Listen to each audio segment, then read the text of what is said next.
Welcome to another great episode of Beacons of Light. Today we're going to talk a little bit about St. Vincent, St. Louise, and Blessed Frederic Ozanam.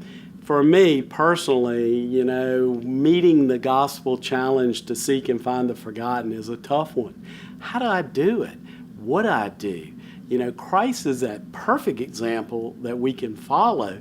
But St. Vincent, St. Louise, Blessed Frederic Ozanam are people that took up that call of following Christ's example and did such a phenomenal job that they're recognized for the saintly ways in which they did that mission of reaching out to those in need. They're great examples for us simple humans to follow so that we can follow Christ's call to make a difference and to bring God's love into the world we live in today.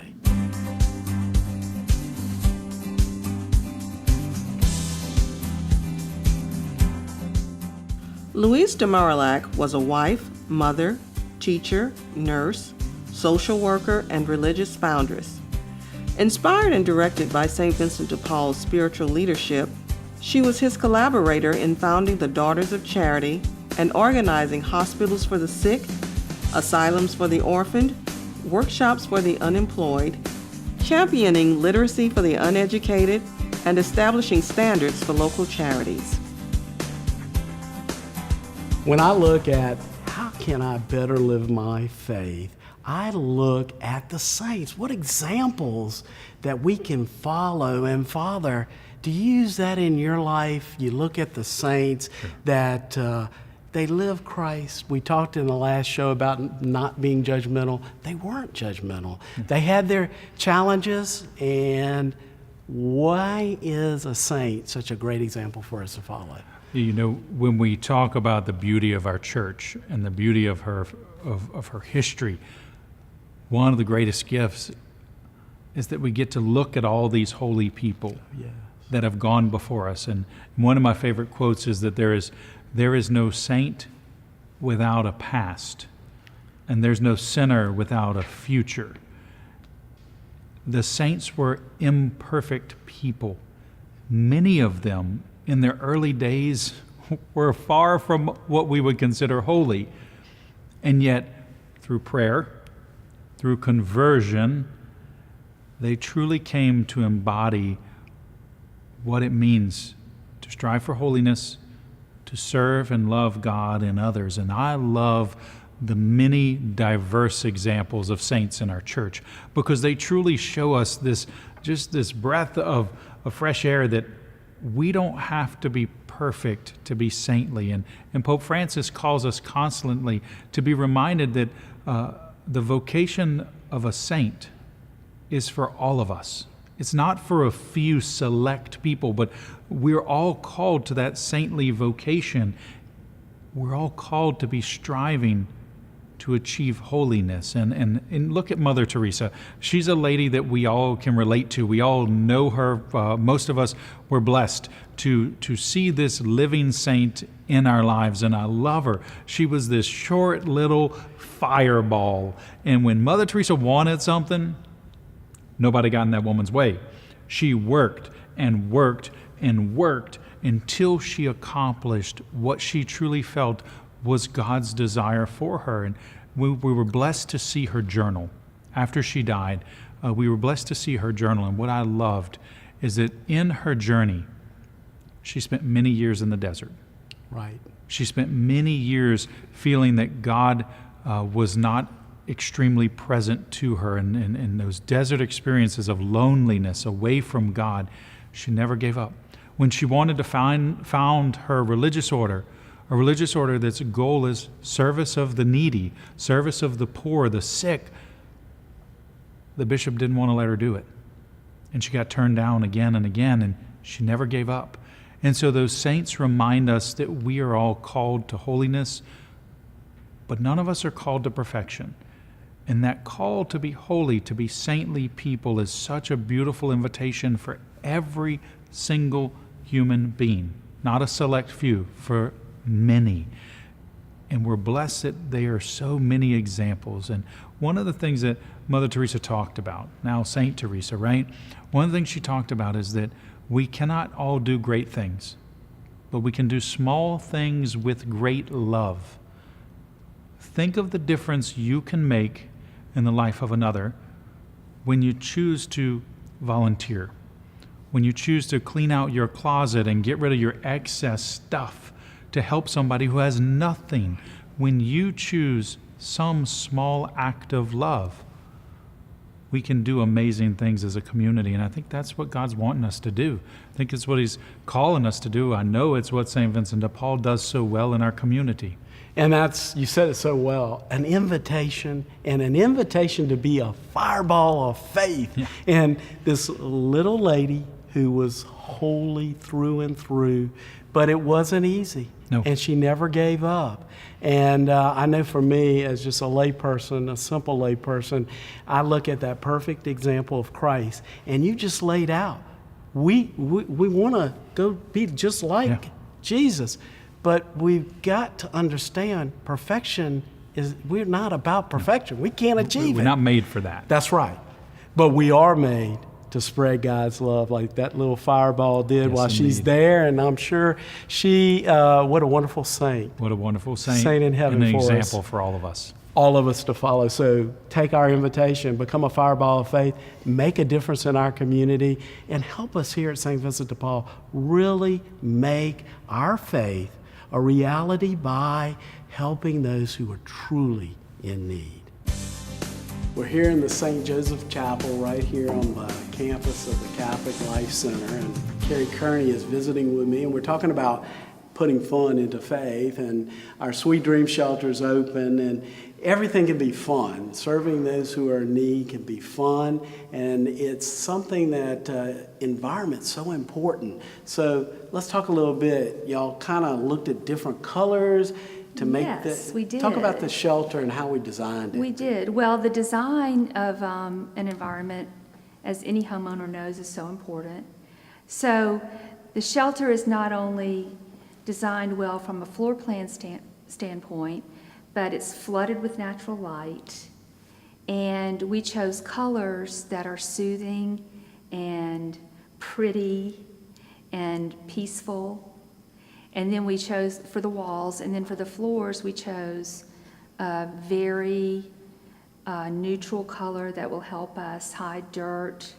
And even though it'll be cleaned all the time, we still need to hide dirt and abuse. Yeah. So we, And anybody that has young children at home, which we know that. we yeah. all know that, Yeah. you know, from But yeah, it's fun. I've been working with the shelter director, Laura, and we came up with a concept of soft but pretty noticeable color, and then we just followed it through with some base colors and accent colors. Well, and I think it's important for people to know, from the first Sweet Dream Shelter in 2001 to now the new one, a lot of thought's gone into the colors. You pick the, you know, when I walk in the old Sweet Dream Shelter or the new one, that yellow color, and, you know, the colors are vibrant, and I feel good. So I know our guests must know that the environment's inviting and they feel good to be there. And, Right, you know, right. homelessness is always, we always say it's sweet dreams.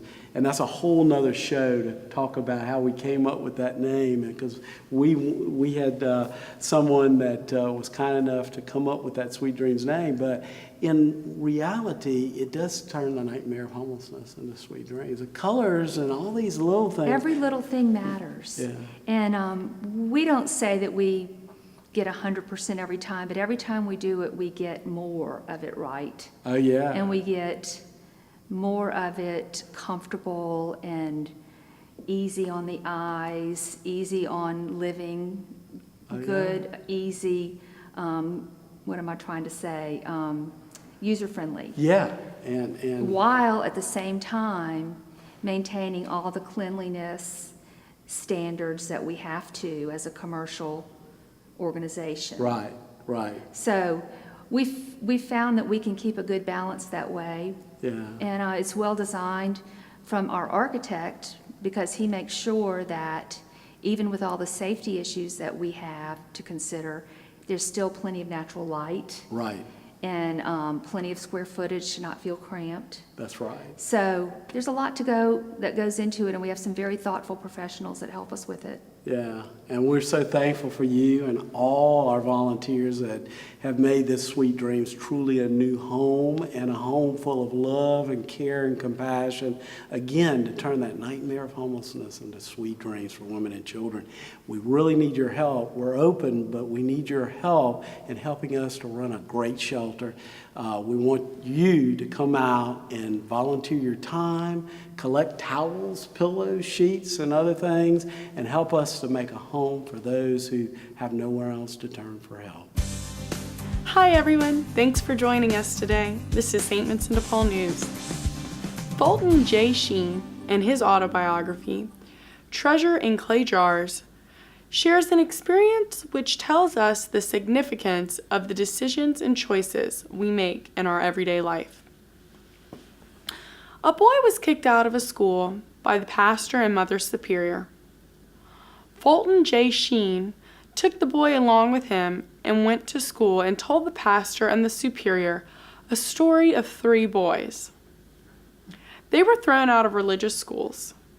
One because he was constantly drawing pictures during geography, another because he was fond of fighting, and a third because he kept revolutionary books hidden under a mattress.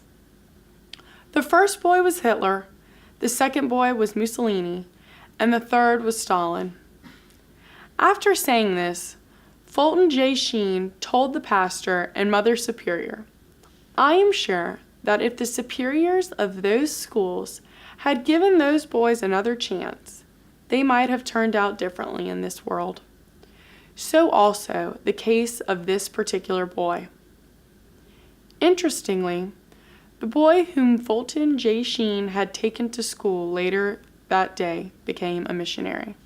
In the life of St. Vincent, we know there is a similar incident in which Vincent made that famous speech to the Ladies of Charity.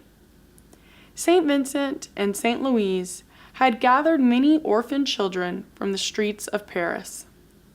Initially, the Ladies of Charity showed reluctance to take care of those children. They had many reasons for this, like lack of enough places, finances, and above all, most of these children were born from unwed mothers, which made many look at those children with repugnance. It is in the context Vincent spoke to them the following touching words: "These children who were forsaken by their mothers, you received them with love and compassion as your own children. If you decided to cease to be their mothers, one day these children will be your judges. Life and death of these children are in your hands." The Ladies of Charity, moved by the words of St. Vincent, were ready even to sell their ornaments for taking care of those orphans. History of France can never forget the significance of their decision to take care of the orphans of Paris in the 17th century, who were called foundlings because they were found and collected from the streets of Paris.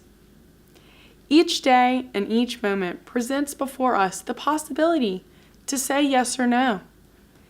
It's always good to remember that the yes and no, which we say, can have a far-reaching consequence in our life and in the life of others. Perhaps that's why St. Vincent asked us to take our time to discern the will of God. Once we are convinced of the will of God, then we must be firm in our yes. Often to say no will be so easy, like flowing according to the current of the water.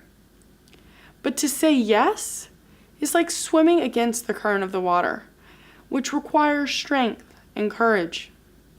We don't find many such people, but all the good things we find in history are the result of the yes of those very few people. That is this week's St. Vincent de Paul News. Join us again.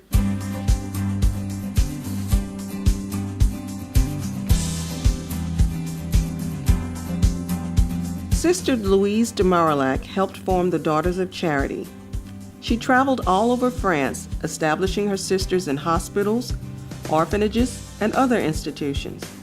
By the time of her death in 1660, the Daughters of Charity had more than 50 houses in France.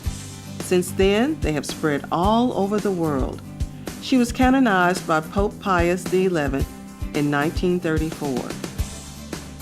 St. Vincent de Paul calls us all to be compassionate to those we find in need. He says love helps us to gain entrance into their hearts. That's beautiful. St. Vincent de Paul, who founded his ministry 400 years ago, had so many beautiful quotes attributed to him because he walked the walk. And he didn't just talk, he did. He was a man that was inspired to make a difference. And I think one of the things that Vincent de Paul was sitting right here with us today, he would be able to kind of share what his vision was. And I think he put it in these simple words. Love, God's love, spread it. Spread it today, spread it tomorrow, spread it every day. And his formula is a formula that we use here locally. We locally try to spread God's love through acts of kindness, compassion, always seeing the poor, and always doing so with keeping their self-esteem and dignity at the heart of everything we do. At our St. Vincent de Paul Community Pharmacy, that's what we do. When somebody walks in, that is one place I want to tell you. When they do walk in, sometimes when they sit down with us, they break down in tears because they're so embarrassed they've had to ask for help. But it's their medicine, their heart medicine, their high blood pressure medicine. Our job there is to not only reach out to them, but really help them to understand that we're there to help them. And as St. Vincent de Paul said himself, love gains entrance into the person's heart. Once you've kind of affected somebody internally, they are open. The embarrassment goes away. The humiliation of coming to St. Vincent de Paul for help evaporates. And all that's left are two people, one that's helping, one who is getting help. And the interesting thing is, St. Vincent de Paul taught that the poor are helping us. The poor are helping us to grow spiritually. The poor are our greatest friend and asset because they give us that opportunity to share God's love. When we see somebody in need, Vincent taught us to see the face of Christ in each and every person that comes to our door, whether we're filling a prescription, giving a nice shelter, or helping someone who is hungry. We see the face of Christ in them. If we do a really good job, they see the face of Christ in us. And as I've shared on previous programs, Vincent de Paul, if he described himself, he'd tell you he was a grump and he had to control his anger. That doesn't sound like what we would think of as St. Vincent de Paul. Why? Because he controlled that through love, God's love, his own spiritual growth. And so he literally was able to convert all of that grumpiness into love. So everybody that came to Vincent felt God's loving hand. They felt God's presence. Everyone out in the audience there, you know when you come in the presence of someone, you can tell they really are in the presence of God and you can kind of feel it. Well, that's what Vincent was. And that's when we give of our time and our talent to reach out to someone in need, and we do it like Vincent did. That's when we are truly in the presence of God. You know, it's so important to keep fun in faith, but it's also, while we're having fun serving those in need, we've got to keep the faith right there on the top of our list. Join me, Debbie Shelley. You serve there at the St. Vincent de Paul dining room. You've heard about our vision for a new chapel. why would a chapel on the St. Vincent de Paul campus make a difference? I think it would provide the spiritual nourishment that we all need. We all are hungry in different ways, and I think that would feed us volunteers and the people that serve spiritually. For example, on the way there, I could pray that that I am the face of Christ for others like they are to me, that I give them the gospel message. And then if there's particular stories that come across as I'm serving across the line, I can take that to the chapel afterwards and pray for all the people that need me, my prayers. Well, and I think that's very, very powerful. I think other volunteers are going to be very much interested in that as well. And I think in particular, I think it's going to enable us, especially for the young, that the young people that come and serve on the line, the teenagers, those who are in the elementary and middle schools that are coming to serve Christ, they're able to connect that actual service, the fun part, the putting the meals with their faith. Is that interconnectedness, you think, important? Oh, it is important. They need to know that it's fun, but they need to know that Christ also calls them to serve in the vineyard as well. And I think it gives them a more complete picture of what our Catholic faith is about. It has its elements of fun and service and faith, and we do all we do for the Father, which is serving the poor. So I think the earlier they can get that lesson, the better. And what better the way than to have the chapel? It could all make part of a great day. They serve, they have fun, and then they go to the chapel. I think it's that connectedness that's so important to what we do. And I think that whether you're 5 or you're 50 or whatever age, you can make that connection. And on another show, we talked about the fact that, I get asked all the time, do you serve Catholics? No, we serve because we're Catholic. Yes, we'll serve someone who's Catholic, but we serve the entire community, and that's why this faith component and then having a chapel so we can actively live out our faith, very, very powerful vision for our local society. I definitely think so. There needs to keep that focus going between service and faith and service. You need to know why you're doing what you're doing. It's not for yourself. It's to serve the Lord. And I think that chapel would emphasize it. I think it would be a source of strength as you serve. You may hear some stories of some people with some rough times, and so I think that keeps you inspired as well. And I agree with you. And I think having a chapel on St. Vincent de Paul campus would be a great thing for us and for all those we're blessed to serve, not only those who come to serve, but also the guests that come to us for those daily needs, giving them a place that they can pray and reflect and help us to make our chapel a reality. Is something that we're working hard on. We've had some support from our community, and we're so close to making that vision a reality. We invite our entire community to get behind this important initiative. At St. Vincent de Paul, we say we're sweet dreams for women and children, that we're able to provide an environment that allows those sweet dreams to occur. And joining me is Jeanette Dansby, who is on staff here. And yes. Jeanette, remind everyone, you've been on the show before, but tell what brought you to St. Vincent de Paul initially? I'm originally from Mississippi. After a 20-year marriage that ended, I came here to Baton Rouge. Made some bad decisions, and which caused me to be on the street. I found, thankfully, sweet dreams, St. Vincent de Paul. I spent 6 weeks at St. Agnes, 5 weeks here. I ended up transitional due to my involvement with volunteering, doing kitchen work. I was able to get a part-time job there. After seeing my resume and the qualifications that I had, I was asked to do also some data entry work.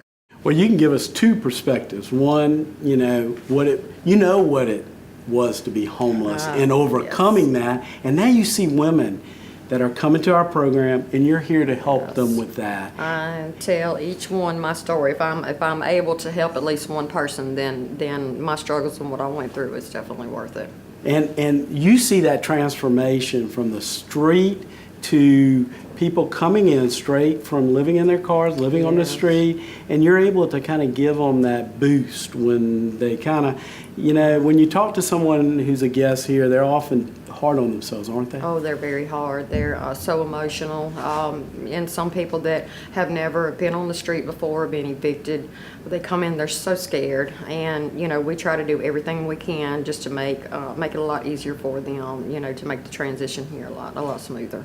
We always say at St. Vincent de Paul, we treat everyone as if they're a child of God because they are a child of God. Absolutely. And so when they come in, we're here to not judge, but to embrace them and to put them in a position to succeed, right? Yes, and I've heard that from so many guests. They do talk about that the one most important thing to them is that they have not been judged. And that is important. That's very important. What we do is we evaluate how we can help the person. Yes. And sometimes we talk about how we're family to those in need. Yeah. But we're... They are my family. Y'all are my family. Exactly. And in a lot of ways, though, sometimes we provide that parental role. And a lot of the ladies need a motherly figure, a fatherly figure, someone to kind of help guide them. I mean, my dad's 83. I call him for advice all the time. I'm 51 years old. So those that have nothing, they turn to us to do that role, right? They do. I still turn. Laura Martinez is still, that's who I turn to for mine. So after 4 years, she's still doing a lot for me. Yes, indeed. Yes. Well, and I think the people here turn to us. We turn to God, and that's what St. Vincent de Paul is all about providing ministry to those in need and growing spiritually, each one of us, in a very, very special way, a way that's priceless and invaluable to our own spiritual formation. We encourage everyone, Jeanette and I, to get involved with St. Vincent de Paul Sweet Dream Shelter and make a difference in the lives of those in need. Absolutely. We hope you've enjoyed today's show and really kind of got a feel for how St. Vincent, St. Louise, and Frederic Ozanam really looked at how they could live the gospel message.